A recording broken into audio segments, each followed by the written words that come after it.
प्रिय श्रोता नमस्कार। कार्यक्रम वेद पाठशाला में आपका हार्दिक स्वागत है। इस कार्यक्रम में हम परमेश्वर के वचन का विस्तार पूर्वक अध्ययन किया करते हैं, जो आपकी आत्मिक उन्नति के लिए लाभदायक सिद्ध होगा। तो लीजिए सुनते हैं आज का ये संदेश।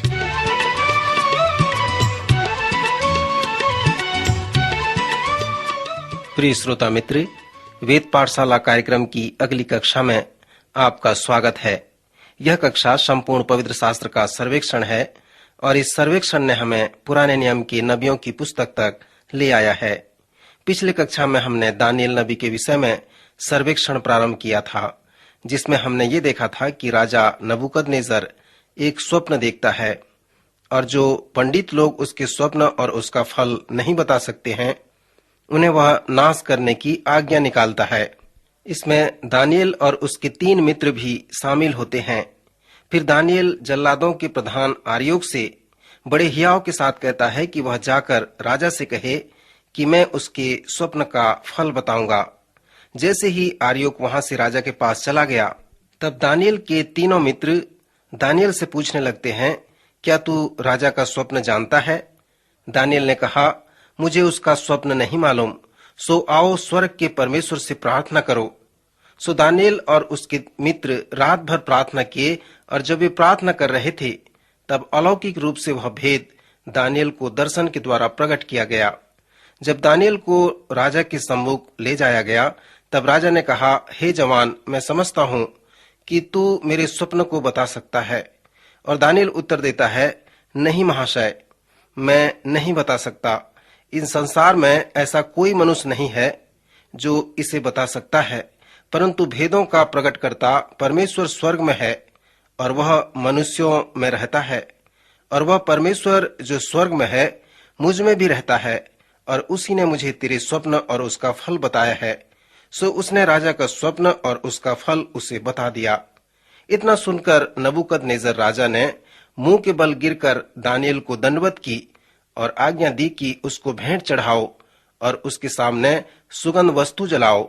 फिर राजा ने दानियल से कहा, सच तो यह है कि तुम लोगों का परमेश्वर सब ईश्वरों का ईश्वर और राजाओं का राजा और भेदों का खोलने वाला है, इसलिए तू यह भेद प्रकट कर पाया है। तब राजा ने दानियल के पद को ऊंचा किया और बाबुल के सब पंडितों पर उसे प्रधान बनाया। और उस दिन से नबूकदनेस्सर यह कहता था कि दानियल वह व्यक्ति है जिसमें परमेश्वर का आत्मा वास करता है। नबूकदनेस्सर के बाद जो बेलशस्सर आया, उसने भी दानियल के लिए ऐसा ही कहा था। बेलशस्सर के समय की रानी ने भी ऐसा ही कहा था और दारामादी ने भी दानियल के लिए कहा था कि इस व्यक्ति में परमेश्वर का आत्मा वास करता है। श्रोता मित्र, क्या वह मेरे व आपके लिए उदाहरण व चुनौती नहीं है? क्या आप विश्वास करते हैं कि परमेश्वर का आत्मा आप में वास करता है? यदि वह आप में वास करता है, तो इसका क्या तात्पर्य है?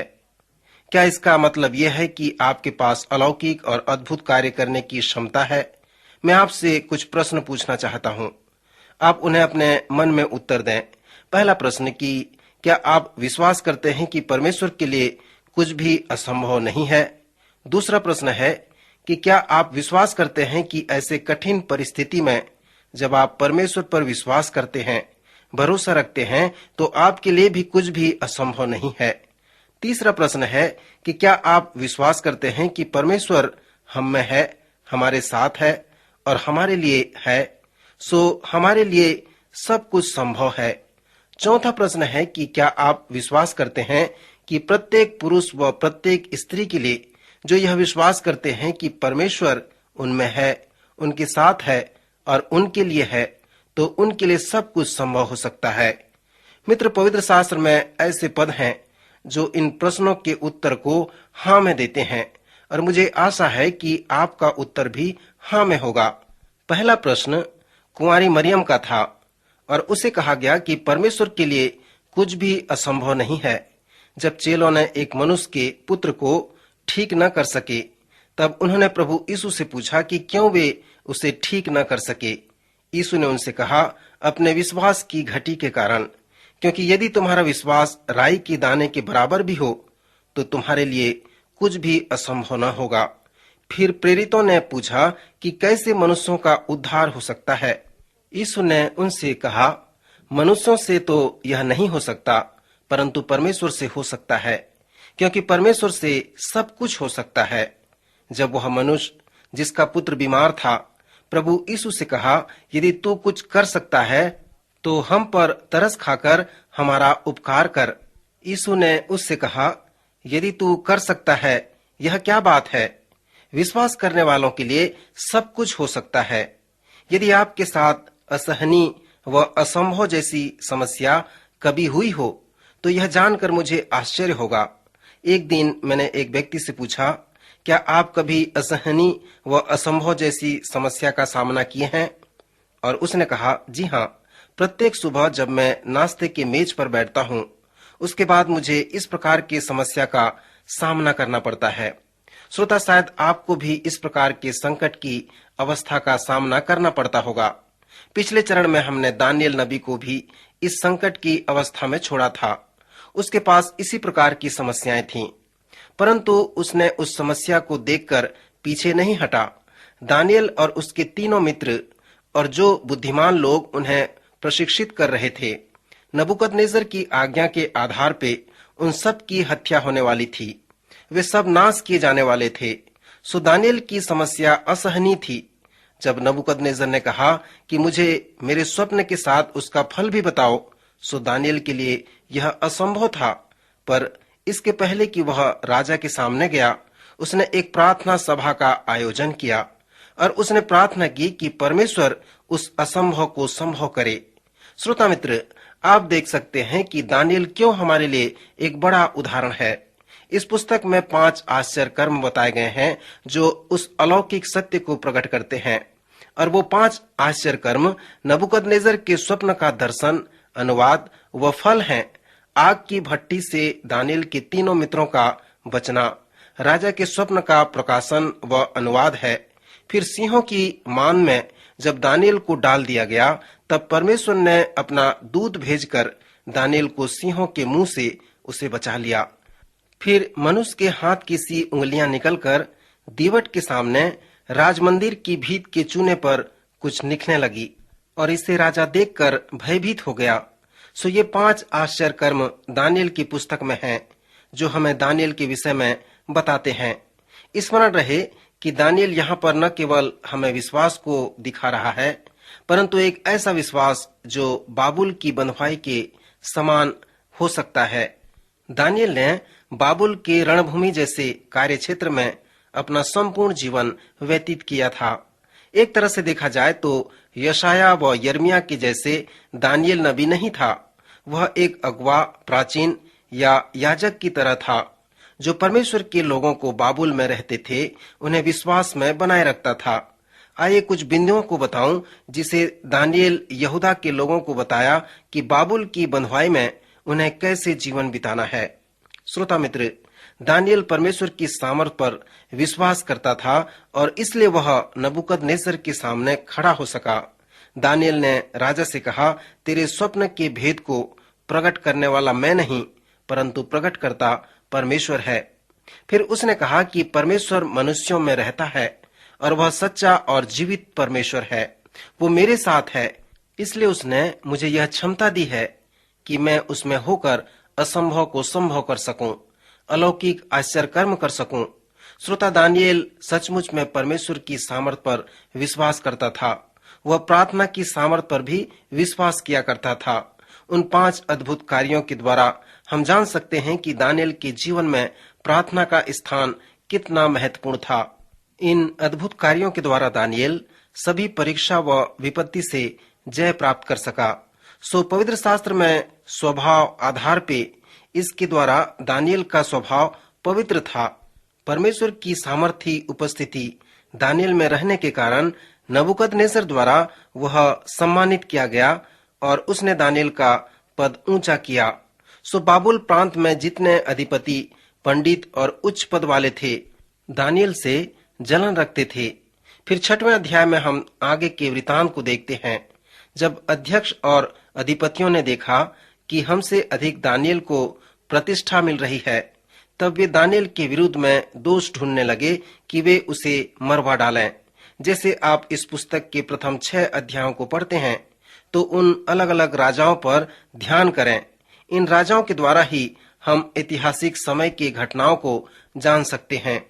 पहले 4 अध्याय में नबूकदनेस्सर राजा था और अध्याय 5 में नबूकदनेस्सर का पुत्र बेलशस्सर राजा था और फिर 6वें अध्याय में दारामादी राजा हुआ।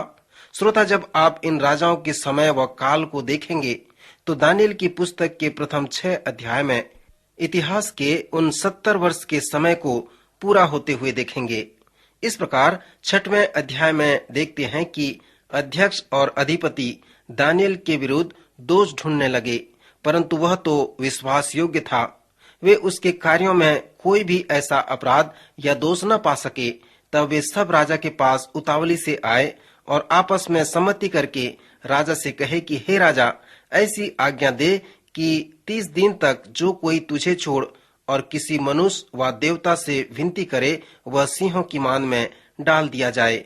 सो दारा राजा ने उनके कहे अनुसार उस आज्ञा पत्र पर हस्ताक्षर कर दिया। दानियेल, जो परमेश्वर का विश्वास योग्य जन था, दिन में 3 बार अपने परमेश्वर के सामने घुटने टेक कर प्रार्थना व धन्यवाद करता था।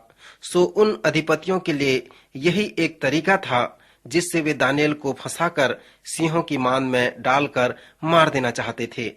मित्र, जब राजा दारा ने उस आज्ञा पत्र पर हस्ताक्षर कर दिया, उस नियम को लागू कर दिया, तो क्या दानियेल अपने परमेश्वर से प्रार्थना करना छोड़ दिया? नहीं, वह प्रार्थना करना नहीं छोड़ा और इसलिए जब उसे सिंहों की मान में डाल दिया गया तो परमेश्वर ने उसकी सहायता की और उसको सिंहों के मुंह से बचा लिया।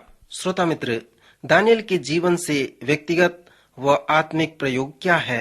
क्या आप इस प्रकार के दबाव व समस्या का सामना करते हैं जो आपके लिए असहनीय व असंभव सा है? ऐसे समय में स्वर्ग की ओर देखने की अपेक्षा दूसरा मार्ग और नहीं है।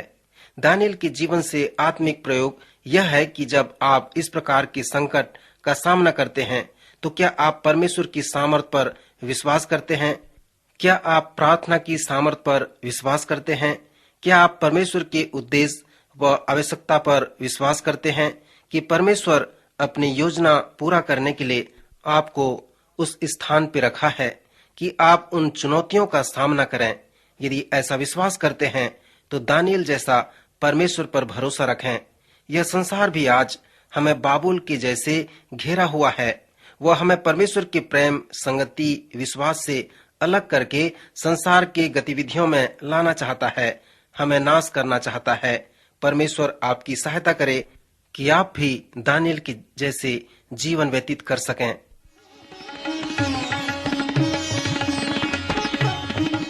अभी आप सुन रहे थे कार्यक्रम वेद पाठशाला। श्रोता, हमें विश्वास है कि इस कार्यक्रम के द्वारा आपको आशीष मिली है। यदि इस कार्यक्रम के विषय में अधिक जानकारी प्राप्त करना चाहते हैं या बाइबल अध्ययन से संबंधित कोई प्रश्न हमसे पूछना चाहते हैं तो आप हमें इस पते पर लिखें। हमारा पता है कार्यक्रम Ved Pathshala, Vishwavani, post box number 731, Faridabad 7, Haryana. पता एक बार फिर से सुन लीजिए। कार्यक्रम Ved Pathshala, Vishwavani, post box number 731, Faridabad 7, Haryana. तो इसी के साथ आज के कार्यक्रम का समय यहीं पर समाप्त होता है। अगले कार्यक्रम में आपसे फिर भेंट होगी। तब तक के लिए हमें आज्ञा दीजिए। नमस्कार।